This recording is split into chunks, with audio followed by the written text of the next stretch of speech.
let's talk about one of the questions that I'm asked the most. And I brought all my colored markers here, so we can have a ball. So the question I'm asked the most is, how much should you spend on marketing? Does anyone ever wonder that, or do you guys all know? Okay.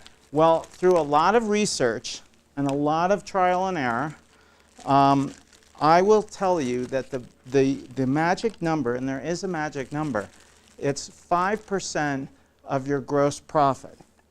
So to figure out your gross profit, you take your total sales of everything that you get from, any products or services that you sell, any subscriptions that you sell, anything like that, and then subtract from that your cost of goods sold. What is your cost of goods sold? That's your direct sales. That's your direct costs. So the costs that you incur from actually creating the product or service that you're selling.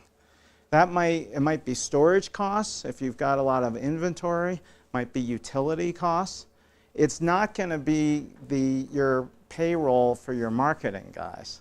It's not going to be your admin support.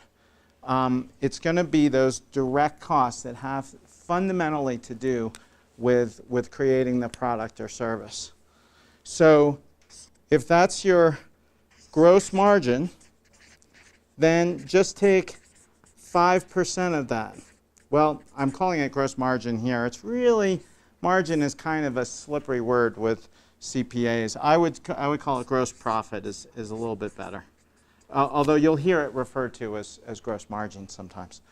So 5% of that. Now, should every single business always take exactly 5%, rounded off to the nearest, 10,000th place? No. If you want to grow your business faster, if you're in a fast growth mode, maybe you want to spend 10%. On the other hand, if maybe you're having production problems or supplier issues, or you're just kind of as busy as you want to be, well, maybe you should ratchet that back down to 3%.